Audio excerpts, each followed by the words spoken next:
One of the most important issues in the study of virtue, going back to Socrates and Confucius, is the question whether virtue can be taught. Socrates argued that virtue is a kind of knowledge of what is good and bad. He believed that if you really know what is good, you will act to achieve it.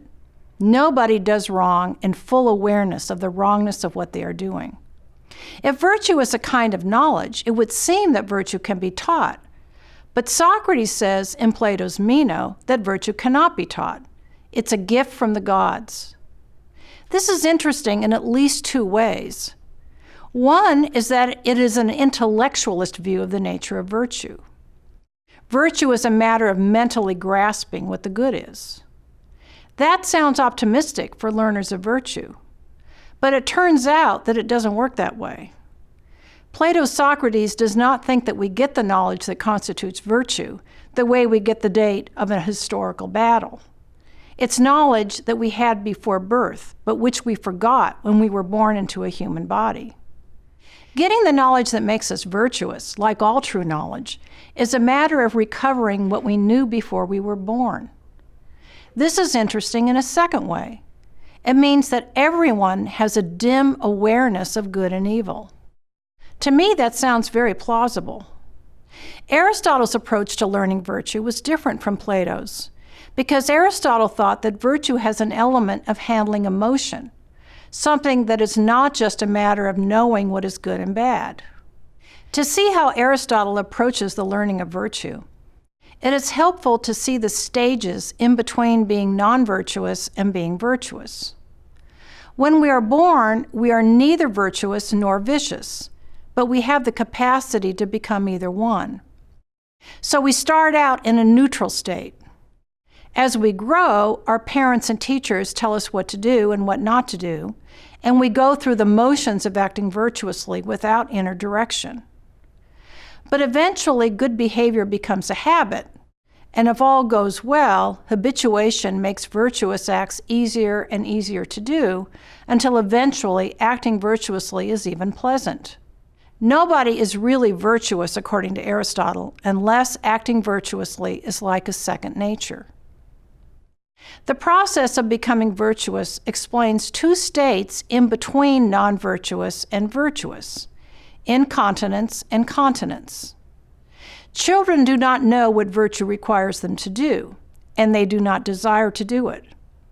They are not virtuous because they do not have a stable, virtuous character.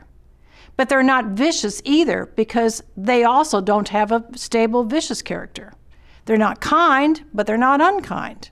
They're not just, but they're not unjust. They act naturally and without any habits, whether good or bad. Learning virtue means that there will be times when we are incontinent. The incontinent person knows what virtue requires, but his desire to do the opposite is too strong, and he does not act virtuously. It is important that Aristotle does not think that an incontinent person is vicious. Such a person is morally weak. I think we're all morally weak a good deal of the time. Moral weakness is not the same as vice, because the vicious person doesn't even think she shouldn't be vicious. She wants to be unkind, and she doesn't even aim at being kind or feel remorse when she's unkind. Continence brings a person much closer to virtue. A continent person knows what virtue requires, desires not to do it, and after a struggle, does the right thing.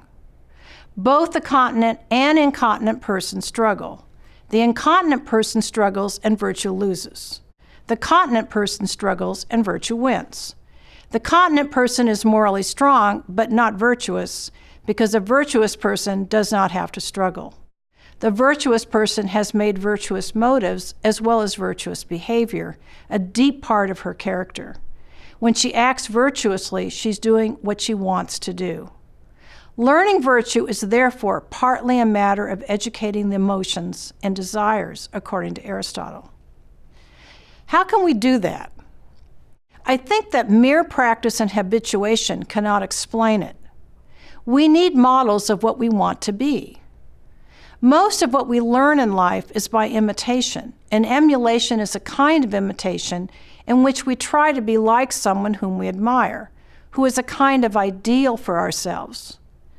There is evidence that learning by emulation works for young children. In a very interesting empirical study, children ages 3 to 7 years old were put in a situation in which they had to decide whether to lie. Some of the children were first told a story. The children told the story of George Washington and the cherry tree were much less likely to lie than children who were not told the story. Even more interesting, if the children were first told the story of Pinocchio, it did not affect their behavior at all. They were affected by a positive model, but not a negative one. What about adolescents and adults? We imitate throughout our lives, but you and I are not likely to emulate George Washington because we heard a story about him telling the truth. David Velleman has argued that we can see in others an ideal self, or what I call an exemplar, a person whom we find supremely admirable. Velleman has described a process by which admiration leads to the emulation of an admired person's motives through wishful picturing of oneself in the image of the admired person. We imagine ourselves as like the exemplar in the relevant respect, say a generous or an honest or a kind person, and then we go about enacting the self-image. It is interesting to investigate the psychology of learning emotions from others by imagining being them with the emotions they have. I think we do this a lot when we watch movies or read novels. What precipitates the identification with them is admiration, not necessarily in every way, but in some respect. And we can project ourselves into the character in imagination.